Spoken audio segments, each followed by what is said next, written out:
Many people say you're their hero, but who's your hero? Who's my hero? That's a great question.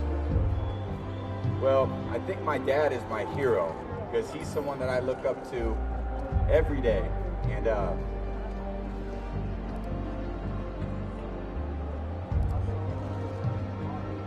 students, if when they got out of school, they got a punch card with 20 punches on it, and that's all the investment decisions they got to make in their entire life, they would get very rich because they would think very hard about each one. And you don't need 20 right decisions to get very rich. 4 or 5 will probably being driven by rewards. Stop being driven by outcomes. Stop being driven by, if I get this, I'm gonna do this. Just work. And if you don't get what you thought you were gonna get, show up and still go to work. Because along the process, what's more important, what you acquire or who you become? And a lot of people think what they acquire is the thing that makes them who they are. No, it's who you become in the process of chasing. Well, look at yourself one day and you won't know who you are because you don't remember who you were. Sometime along the way, or maybe at 13 or 14, we let go of the little person that kept us going. And we push him aside and we don't listen to him anymore.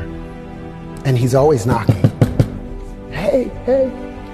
And after so long of a time, maybe 10, 15 years, you don't even know him. You show up at your own door and you don't even know who you are. Your family doesn't know who you are. So it's important, no matter what you do, no matter what challenges you go through, you remember who you helpful is to not look at the top of the mountain because the mountain is so damn daunting. It's like, so instead I just choose to focus on one step at a time.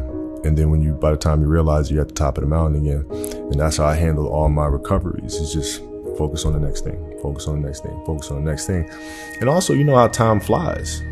Time goes by really fast. So like when you're sitting here in the moment dealing with the injury that's a 9-month injury, I can't do that. But when 12 months go by, you're gonna wish you did.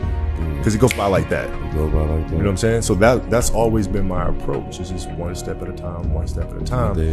And I didn't want the injuries dictating when I retired. I wanted to control that. It's like, no, my body, sit down, be humble. You're not telling me when I'm walking away. Like, I'm going to tell you when I'm ready to go. With becoming a millionaire is that when you decide that you want to be a millionaire, you immediately start thinking, how can I become a millionaire? Well, that thought don't just pop into your head, so you get frustrated and you don't become a millionaire. And you start creating stuff like, well, I guess this wasn't the Lord's will. You can't think of how to make $1 million. Stop. Do you know if you knew how to make $1 million, what's today, Tuesday? Wouldn't you make it by Friday?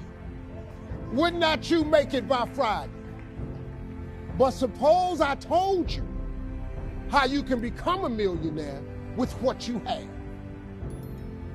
Because here's the deal. All of you have everything it takes to become rich. You just don't believe it. It was about with me and my homies, making sure everybody eat, making sure everybody's involved. But as you grow, you lose certain homies because it's called closing the gap. This is the gap when we start. This is the gap as you grow. Notice how you grow and they don't. So how do you close the gap? You got to come back down. When you come back down, you lose. So you got to keep going up. That's why closing the gap got to be them catching up to you. And if they don't catch up, you got to leave them behind. Is telling you that something wrong is something right. Even if the whole world is telling you to move. It is your duty to plant yourself like a tree, look them in the eye and say no. You move.